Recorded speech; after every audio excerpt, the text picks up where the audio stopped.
As I said earlier, I'm the president of the Port Orford City Council, and I really want to welcome you all to our town, and I'm really grateful for the assistance of DEQ and so many partners in this room, and we'll be talking about that later as we go.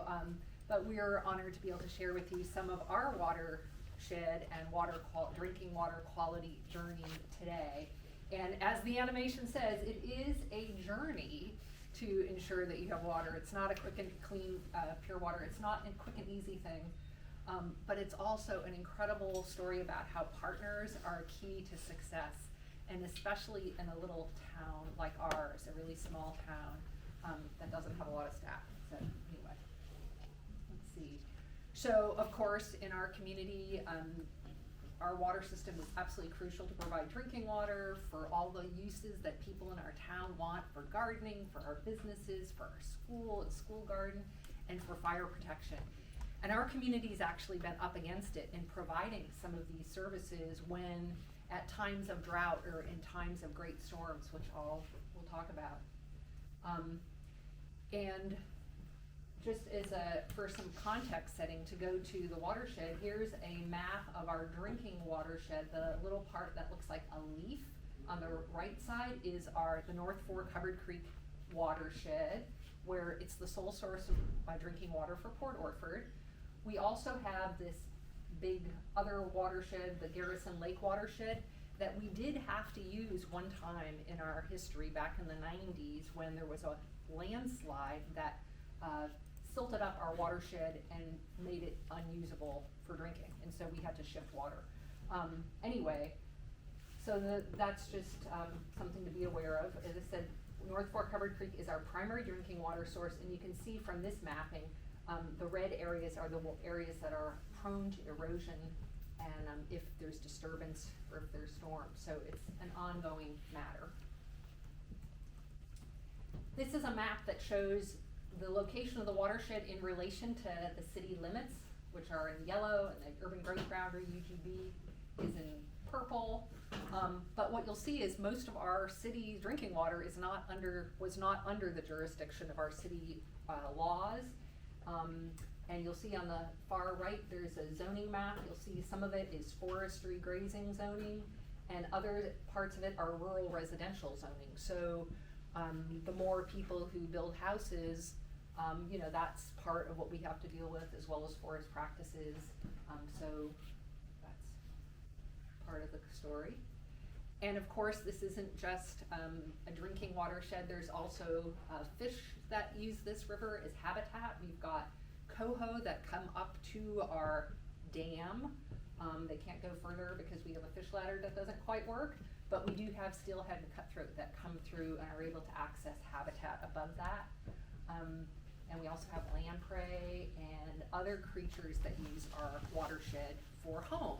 And it's a really cool thing to keep that in mind, because we are finding that there are ways to protect our drinking water that involve paying attention to the co-benefits for habitat and drinking water. So anyway, just mention that. So as I was saying, partnerships are absolutely critical for success. Here's just a list of a few people that have been involved over the past 30 years. And I get to be here telling you this story right now. We're kind of at almost a high point that I'll get to tell you about in a bit. But it builds on so many people's effort and work through time, people that are there just at the right time and the right moment, who help with knowledge or with money or motivation in one way or another. So, our state agencies have been so helpful. So anyway, it's actually good to keep in mind, because if we didn't have partners who were there to help us along the way, it would be very, very overwhelming to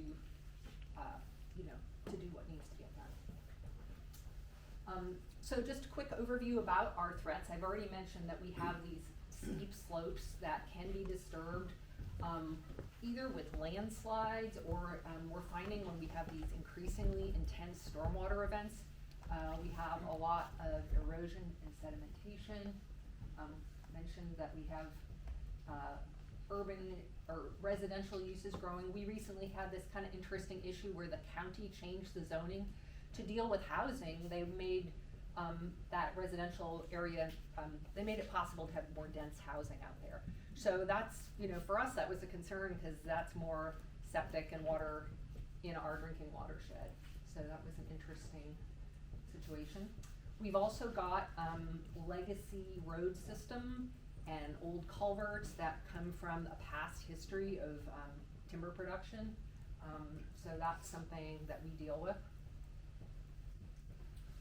And we have this other really unique to the South Coast problem, which I'm going to turn it over to Erin to talk about. Okay. So introduce yourself. Okay, thanks, Ann. So I'm Erin Minster again. I work for Curry Soil and Water Conservation District. The Curry Soil and Water District, they also serve as the Weed Advisory Board for Curry County, so that's how we get involved in some of these things. And so, yeah, gorse is a problem if you're not familiar with it.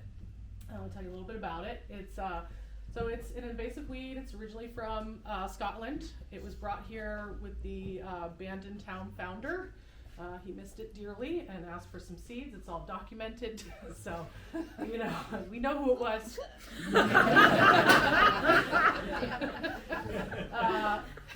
He also happened to have a friend in Elk River, and he was like, oh, home, more home. So Elk River is a large infestation area, and the top part of the Hubbard Creek drinking watershed kind of is right adjacent to the Elk River watershed. So gorse is a legume, which means it fixes nitrogen. There is actually evidence from New Zealand in a drinking water source area down there that's infested with gorse. They have a problem down there as well. And they were having eutrophication in their lake, which is what they use for their drinking water. And they did some analysis of nitrogen coming off of, they suspected there was excess nitrogen coming from the gorse plants, and they made a guess at what they thought it would be based on, what they know about nitrogen loss from different vegetation. And they were off by an order of magnitude the wrong direction, so it was 10 times more than what they thought was coming out of there. And they've since developed a management plan to address that. So, but yeah, gorse is in the pea family. It's related to Scotch broom and the other French brooms, those brooms, except for it has these modified leaves, which are spikes. So that will tell you the difference. So get close if you're not sure, and then you'll be like, oh yeah, okay. It's highly invasive. It has a lot of seeds. It's also, and the big risk here for, where it's the big infestations is fire risk.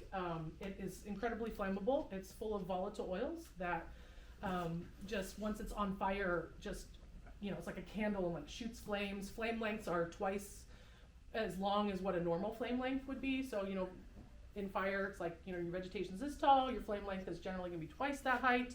With gorse, it's 3 or 4 times that. So it can really carry fire up into other fuels as well. So, yeah, and the seeds are viable for long time, and there are so many seeds. There's a lot of different papers about how many seeds are found in so much soil and where, and the majority of the seeds tend to be in the top 4 inches of soil, and this is what they look like. They're just like a regular pea plant. They got pods, and then those are the little seeds right there. That's my hand holding a few. Those are mature seeds. If you're curious, it takes, gorse will want to bloom all year round.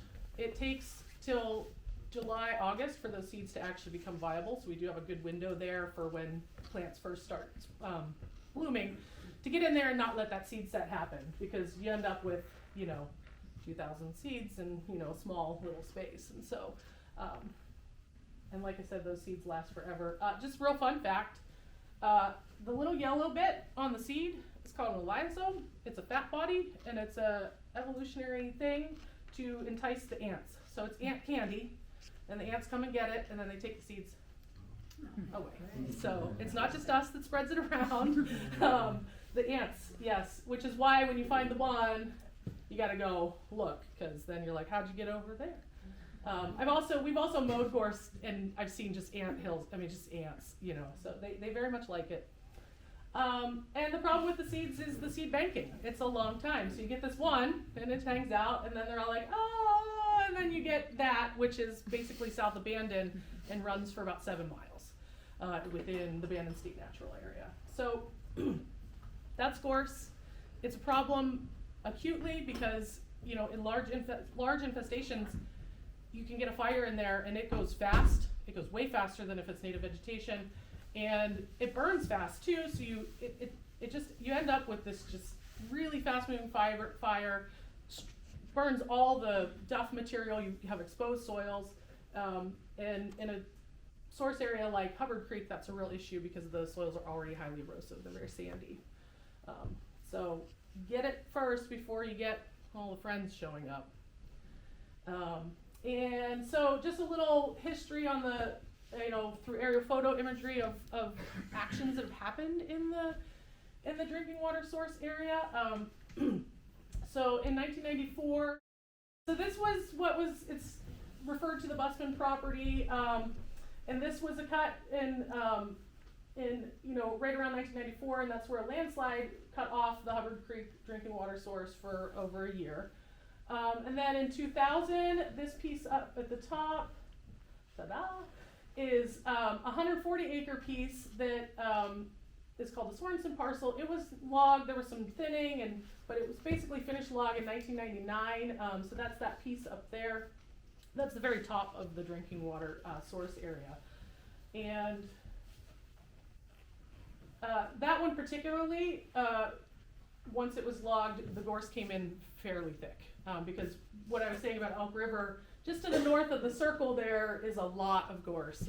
So it was already in the area and just took advantage of the disturbance. Gorse seeds only sprout when they've been scarified. So they'll sit dormant in the soil for a very long time, and then they have to be roughed up a bit. And so things like fire and equipment moving around really germinate them. You usually get a flush of seeds. And they'll wait like 30 or 40 years for you to do that.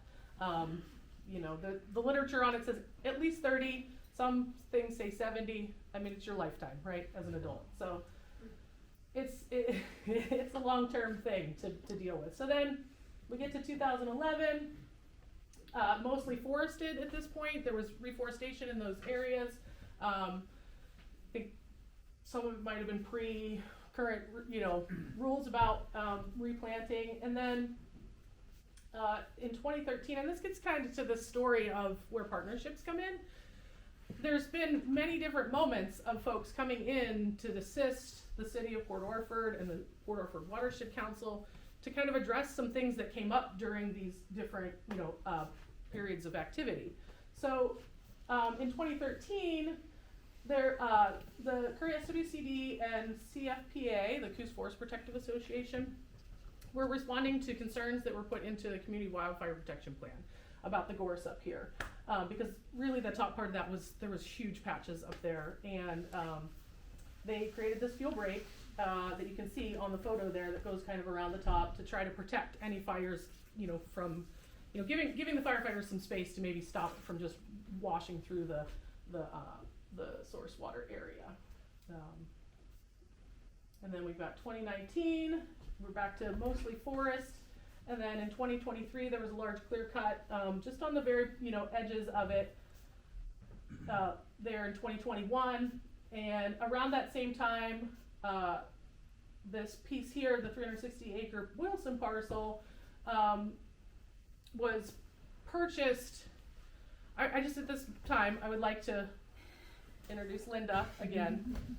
So Linda was, you know, on it, and she did a lot of work to facilitate the conservation fund to purchase this land in anticipation of the city purchasing it in the future. We'll tell that whole thing in a minute. So yeah. So, but over this period of time, the city has purchased these in one way or another, these different parcels, one way or another, kind of following these events. You know, these things would happen, and there was cleanup, and then, you know, those were some of the spurring things for, you know, the city's efforts to purchase their drinking water source area. And so Anne's going to talk again here about. Okay, well, so, you know, so we've talked about the big picture of our drinking watershed, which you can call the green infrastructure part of our city's water system, and it's totally intermixed with our, what you might call the gray infrastructure of our water system, because the forest flows into the reservoir. We happen to have a reservoir that for a number of reasons has not been dredged for a number of years, so that's exacerbated our water supply strains. We've also got in our water system like really old and leaking pipes, so we have like a very high amount of water loss, treated water loss in our system, up almost to like 50%. And here's just a picture that shows you some of the things that happen. At the top is the reservoir when it's clear. But in the winter, when we have these intensive storms that pour in, because the reservoir has not been dredged, the sediments are all re-suspended into the water system and create really high turbidity. And it can also be that there are erosion events that are happening like through the winter. So that the turbidity in that slide is something like over 190, believe it or not. And our water treatment plant needs turbidity of 5 to run. So that means, when we have those situations, it's really hard for the water treatment plant to supply water for our city. So here's for an example of how many no-run days our water treatment plant has had to shut down because of high turbidity. So you can sort of see that increases for us tremendous stress on our water treatment plant system, which is designed really to work like 8 hours a day, and sometimes it has to work around the clock to keep up. And our staff that has to be coming in the middle of the night and watching things and being super stressed out that the water, I see some people like you do this, shaking their heads and knowing what we're talking about. Super stress of worrying like, oh my gosh, what if the water doesn't get clear and the town runs out of water? I mean, it's the people that do that work in our community just work so hard to just make it possible for our tap to turn. But anyway, you can see how if you only had a perspective of thinking, oh, the gray water system or the green water, you wouldn't see the whole thing together. And it's really important, I think, to have a holistic view, and that's something we've been learning. And just go back to say that when we have this reservoir that's been filling in, it used to be about 12 to 13 feet deep. Now it's only about 3 feet deep. In the summer, that's also a huge problem for us too, because we don't have the storage capacity for water. So when tourists show up and people are gardening and people want to wash their cars and do all that kind of stuff, that's the time when our water supply is really low. So we're trying to get on top of getting our reservoir dredged and fixing all these things, but those are some real problems. And so our goal is to have a healthy watershed, and we were already talking about how some of our partners are so important. And in particular, you've met some of them, Erin with the Soil and Water Conservation District, and we called out Linda and so many other watershed council members who are here today who for literally like 30 years have been working on this. The good news is, let's see, where are we going next? Let's see, so yeah. We've got these goals to have a resilient forest. Erin was focusing on like the really gorse problem part of the watershed, but we're really lucky. We also have a very intact forest in another part of the watershed that's closest to the reservoir. So our goal is to keep that forest intact, and the forest actually acts for us as like a sponge and a filter. When the water falls, it is slowly released into the stream year round, and so there's a really good part of it as well that we're working on and we're trying to build on. And as Erin was saying, the city has through years, kind of catalyzed by a series of crises, worked to purchase different parts of its watershed. And because basically having control over our land in our watershed is the most important way that we can safeguard our drinking water into the future. If the land, I had mentioned early on, one of those parcels got logged and the roads kind of slid, and it really was a crisis for our city. I mean, the water, we had to totally transfer our water supply to a different source. That wasn't very good. So that's why we have been trying to increase our ownership of the watershed. And we have a couple of really good examples of how we've done that, that we're gonna focus on. And I think, Erin, you're gonna tell the story about the Sorensen parcel, which you started already, but you can maybe just go back and. Yeah, so this is that upper part of the watershed. So again, you can see in, 1999 it was logged. And as I understand it, people were upset, particularly given what happened in 1994. And, so Curry County had some federal funds. They purchased the property. A conservation easement was put together for it. And basically all in one fell swoop, the county deeded it to the city for $1. Shortly after that, the Soil and Water and the South Coast Watershed Council and the Port Orford Watershed Council started doing, they inventoried all the roads in the watershed, not just on the city, for sediment risks. So looking at all the culverts, inventorying all that. Started some gorse eradication and kind of trying to replant those areas where earlier plantings were not successful. A cool part of some of those actions was that a lot of it was funded through the Oregon Watershed Enhancement Board, and at the time there was a closure on commercial fisheries, and so they had to hire the fisherman program, and so a lot of the activities that were conducted up there involved actual fishermen from Port Orford, replanting that watershed, which I just think is a really cool thing to highlight. And so the Soil and Water Conservation District actually removed a really large culvert on like the main tributary. It's gone now. It's just looks like a stream again, and addressed a few other culverts in the area for sediment concerns. In 2008, Curry County finished their first community wildfire protection plan. The gorse in this area was an emphasis in that plan as a high priority to reduce the risk of catastrophic wildfire, denuding the entire watershed. And so that began a series of projects as well to start addressing it. So that's where we got together with Coos Forest Protective Association and did these fuel breaks and started addressing some of the gorse. With everything, so like part of this story is like these partnerships that have occurred over time are really the reason that like stuff keeps happening, because as we all know, people come and go, and often like information is lost, and people forget or didn't know or whatever. And with a lot of those tree plantings, there was some hit and miss maintenance. Like nothing went like this swimming perfect thing happened. That northeast corner of the Sorensen, I believe, was planted after it was logged. I believe there was an effort shortly after to kill the gorse and plant some more trees. When we came in 2013, a few of those trees had survived, but the gorse was back to here. So gorse will make you look bad every time if you do not stay on top of it. And it might even still make you look bad, but it's a really concerted effort, annually, and more often than annual, but like you really have to keep after it or you're just back to square one.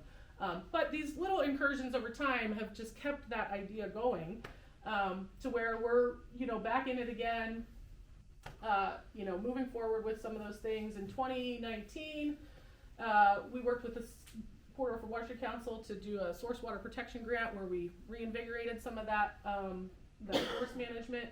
The Sorensen has the conservation easement on it. That makes the gorse control a little bit different than what we would normally do. There's no herbicide allowed on that parcel.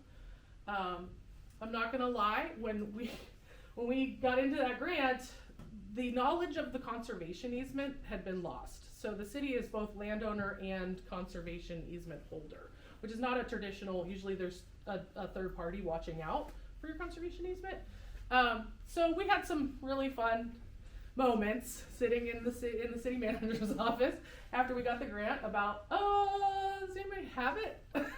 So we found it, and it did exist. So it changed the trajectory of what we were doing a little bit, but we're working with it. But basically the program out there is to try to shade out the gorse. So that requires some intensive hand work and planting and continued hand work to get the trees to grow over the gorse. I can tell you, shading out gorse takes a very long time. and you need 100% shade. Little bits of light, it'll find it and it'll grow with it. And really a lot of what's out there now, these are gorse. They're big. They're 25 feet tall, and they've just been riding the other brush to the sun. So you may not even see them when you're standing there until you look up, and then you're like, oh, there's this, little puff up there. So it's a challenge. And so we're just continuing that work. And Curry County is currently updating their community wildfire protection plan. We're involved in that conversation. In 2023, we finalized a risk reduction plan for the city, which is really just a way for them to outreach to the other landowners in the watershed about gorse control as well, because it's just kind of important on all those spaces. And so here's just a little history. So that October 2013, the gorse, this is in that northeast corner. There was better access at that time, so we could get a mower in there. So those trees, the little trees you see, are the result of some early 2000s planting. That's all that made it. Then the gorse came in.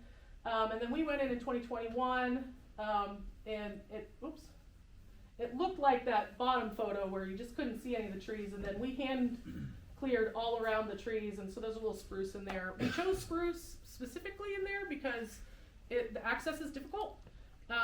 It might not be the best site tree for it, but they grow well there, and the deer don't eat, the competition is low, and they seem to be stout enough to not just get, destroyed by the gorse right away. So there was a strategic reason for doing that, and it seems to be working.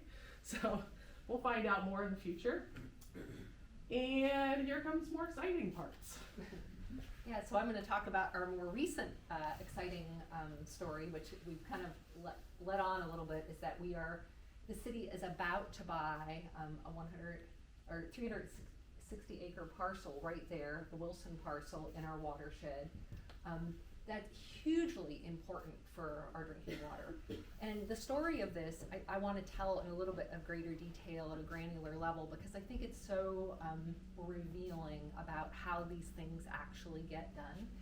And we've alluded to the fact that the heroine of our story is Linda Tarr, who's here, my dear friend, and a hero of Port Orford right now.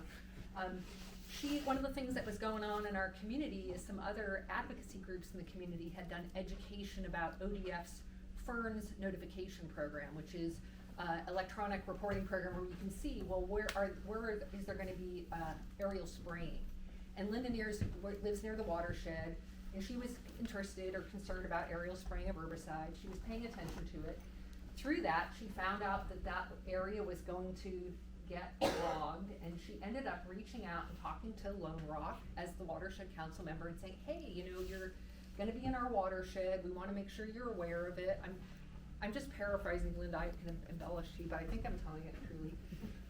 Can you help us? Can you do a bigger buffer? Or, this is our drinking water. And lo and behold, the guy at Lone Rock was totally receptive and said, yeah, we'll do a buffer for you there. And conversation started, and through that conversation, she became aware that the next parcel down was slated for logging. That's that big parcel that is right above our drinking watershed. Because the Watershed Council had this very deep history of knowing what happens in a very steep erodible watershed to the drinking water source, they thought, oh my God, we gotta do something, And Linda started talking around and trying to figure out, well, what do we do? How can we do this? And as an individual through the Watershed Council, she was able to make connections probably with a lot of people in this room, with the local land trust, with people in the Watershed Council, people at DEQ, people, people at Business Oregon. I mean, you've talked to numerous people to figure out, what can we do? We need help, we've got to do this. And she was able to find the bridge buyer, the conservation fund, that was able to get in there and bid on the land. I mean, it's sort of complicated for a citizen to just get in on bidding on industrial timberland, right? I mean, this is not, and so I'm just totally impressed with what Linda managed to line up. So with all these partners working together, and especially DEQ was so helpful to us, we figured out the strategy of having the bridge buyer buy the land, and then the city was able to apply for a Clean Water State Revolving Fund loan to then be able to buy out the bridge fire.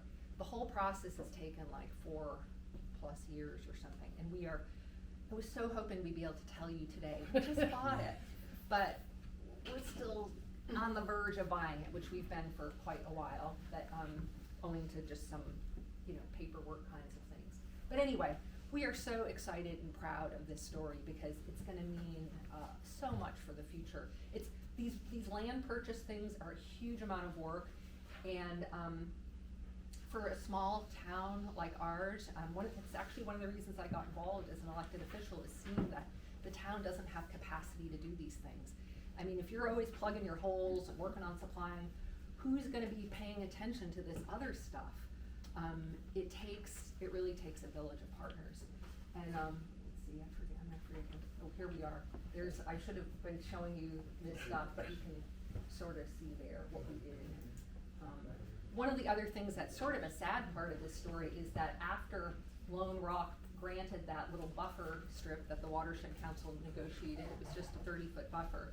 The person who bought the land afterwards decided to have a slash pile burn on a windy day, and so there was a fire up there that burned into the upper part of our drinking watershed.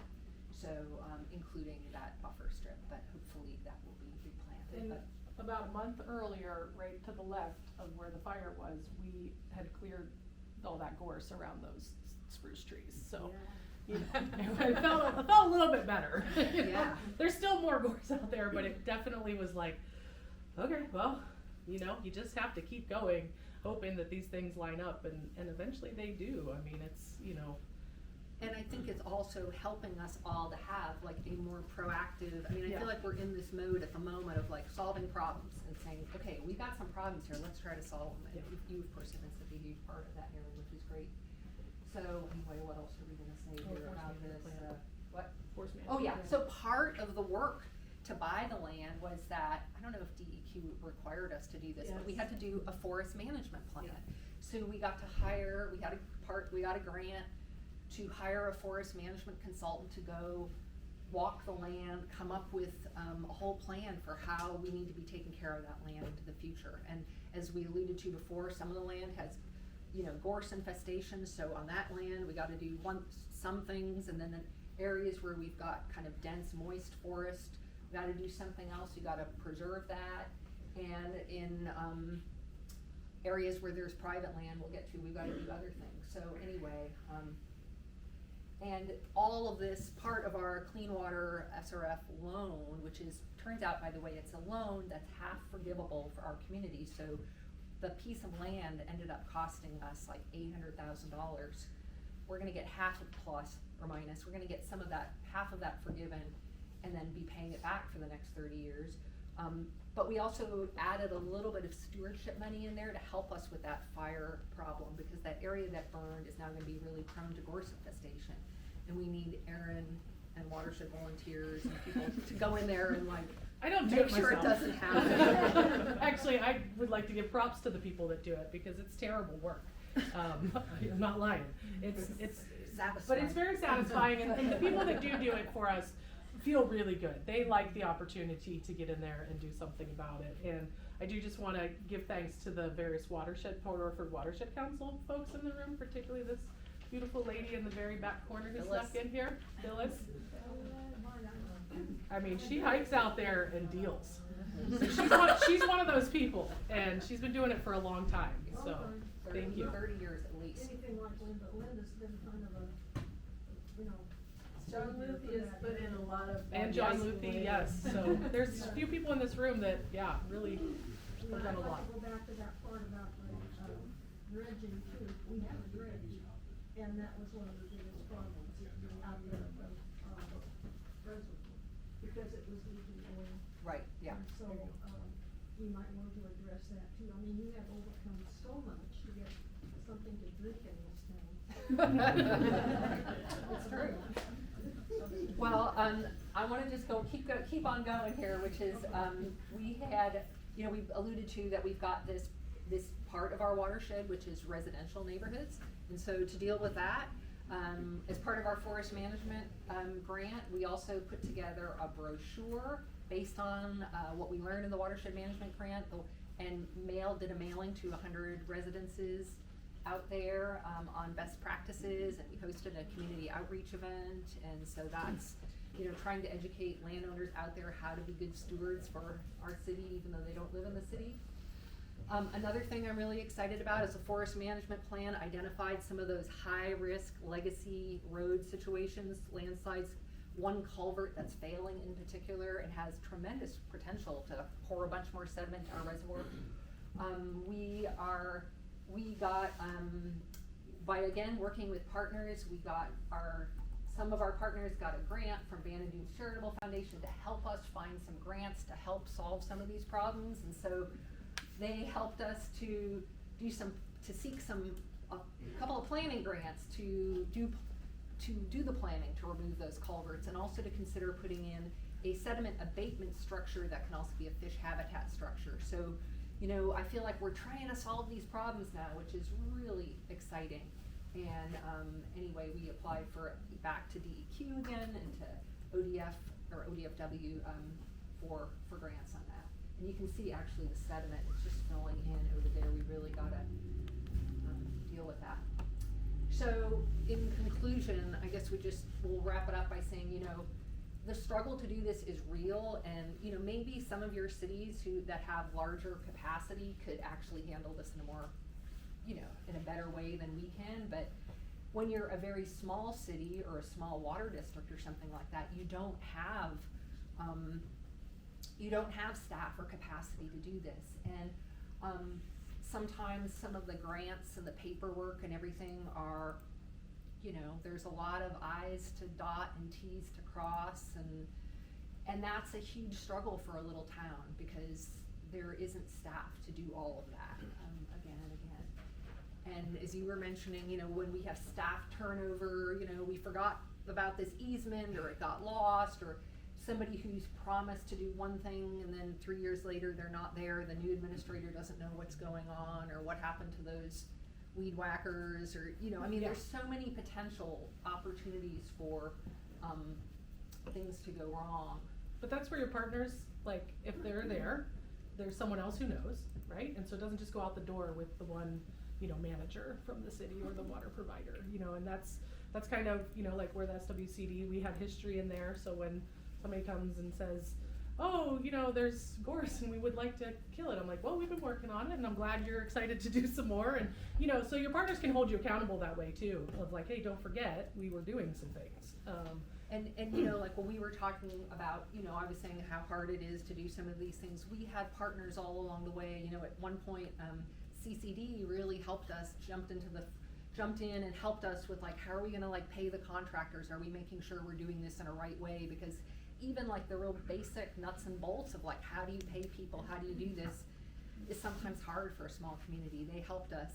Staff at DEQ totally helped us with our grant proposal where, Laura, my gosh, she did this amazing cost-benefit analysis for us that would have been, like, way over our heads, but she's such a knowledgeable expert person. She could, not that it didn't take you a long time to do, but she was able to bring that and help us realize, oh, this is an important story to tell, like if you, anyway, and partners helping us to access the funding, figuring out, oh, here are some grants that you can do, or if you apply for this grant and you do this plan, then you'll be lined up to do this one and that one, and those are the kinds of things we wouldn't know, but by having people give us help and inspiration, it's been really possible for our little town to do some of these things. So anyway, I'll just mention, we were talking about other things to say, so I'll just mention, I talked about we have this inoperable fish ladder, unfortunately, at our dam, and it's been an interesting challenge about what to do with it because apparently it's very expensive to fix, and if we do it, it's going to be lots of permitting challenges. And so, like, those of us who are kind of more on the side of like, oh, co-benefits of habitat and clean drinking water, this would be a great opportunity if we could fix that fish passage and, get coho up into the watershed. Wouldn't that be fabulous? And then kind of the people who are more like on the engineering side are saying to us, you don't want to touch that. There's like, if you have to do permits, it's going to take forever. If you get endangered fish in your watershed, it's really gonna limit you, and so that's sort of been an interesting conversation that we've had that we haven't resolved. We're almost to the end. There's one more, let's see. Is it there? There it is. Can you click it for us? It doesn't Yeah, click it. right. At the 11th hour. I was like, why am I sitting? There we go, yeah, so this is the very end. That was why. Yes, yes, okay, yeah, so, yeah, the Yeah. lessons, we covered some of them, but, you know, Yeah. protection is definitely more cost effective than waiting for a major problem to react. I mentioned Laura's amazing cost benefit analysis. We figured by like buying the Sorensen, or by buying the Wilson parcel, which cost $800,000, if we'd had to shift to another Garrison Lake drinking water system, it would cost us about $10 million. Another thing we're actually going to try to do is get a new raw water tank to help us, but that's also like millions of dollars. So it was really cost effective to buy that land. Erin has said, yeah, ongoing management is necessary, especially in our watershed, and Yeah. And I think to Miranda's point about MOUs and agreements, like that can help. They're really not fun to put together at times. Often they go in a drawer and people forget about them.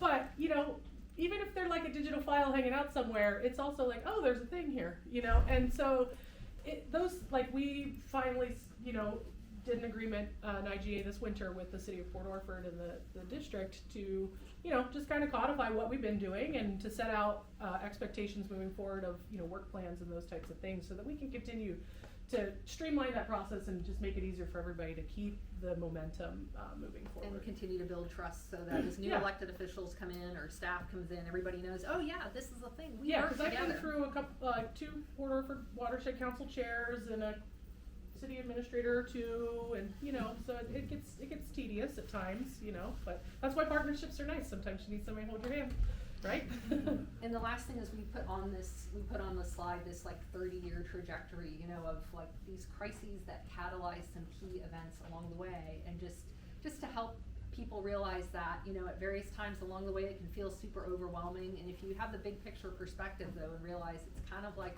a relay race and you do your piece and somebody else will help with the next one, or partners will help along the way, and if you have confidence and faith that will happen, you can have success, we hope. So I hope that we will be announcing that we are gonna buy that land any day now, but anyway, so thank you guys. I think we should let this group of people know that when it happens. Yes, when it happens. We kinda would've It's kind of a big won a build-up. party, so anyway. Yeah. Okay, so Thanks. that's it, thank you guys. Yeah.